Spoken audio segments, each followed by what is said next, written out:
Thank you, Madam Chair. Thank you, Mr. Walsh, for joining us today and for your willingness to continue that service by leading the Department of Labor. I am looking forward to your swift confirmation and working with you to help address the many challenges facing our nation's workers, families, and businesses. So, as we know, millions of essential healthcare workers, food service workers, grocery store workers, and others have been on the front lines of this pandemic since it began. And it's about time, I think, that Washington steps up to put those workers' health and safety first. Do you believe protecting worker health is central to protecting public health in general and combating the spread of this pandemic? And if so, how do you plan to lead the Department of Labor in this effort? Thank you, Senator. Let me just, while I have this microphone for a moment, on a nationwide level, thank all of our grocery store workers, our first responders, our ambulance drivers, our nurses, our custodians, the people that are on the front line. In the city of Boston, when the pandemic hit us the hardest, those are the folks that went to work every single day. In the very beginning, if you remember, very little PPE. We were all going after it, fighting each other to try and get PPE in our states and our cities. And these folks went to work every single day and kept our economy moving forward. The Department of Labor, Secretary of Labor, if I don't protect those workers and we don't protect those workers, then I don't have a right to be sitting in that seat.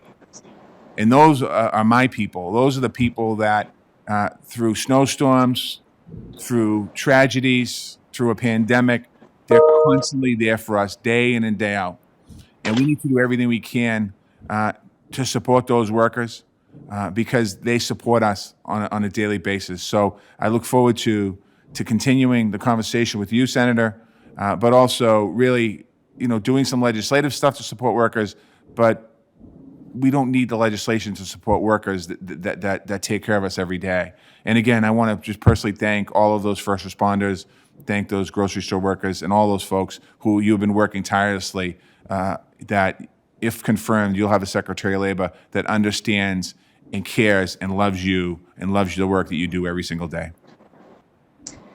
Well, I appreciate that. I have been calling on OSHA to implement an emergency temporary standard for months, and this is really long overdue. So I would urge you to make a swift decision and move forward on an enforceable safety standard immediately, if that hasn't already begun to happen by the time you're confirmed. I want to sort of add on to the call for OSHA to issue an enforceable standard.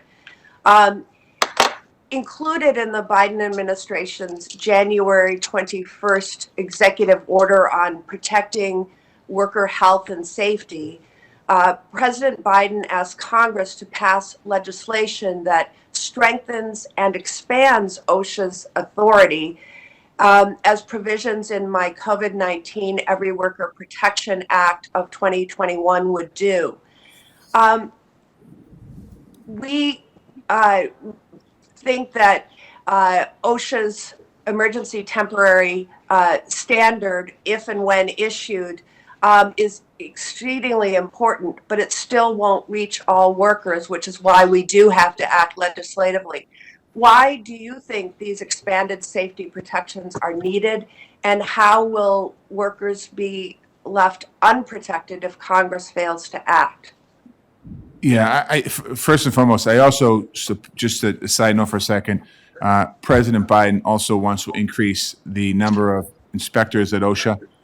It's down about 500 over the last 4 years. And so if we increase standards and don't increase inspectors, then we really don't protect the American worker.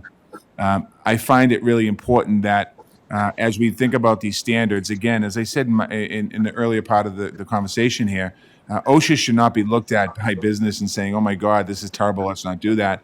This is about protecting their workforce, it's about protecting their companies, it's about protecting their products. And I do think that I look forward to working with the Biden administration. I look forward to working with the Department of Labor on a closer basis when confirmed to make sure that OSHA is one of the first top priorities that I will address and tackle if confirmed. Thank you.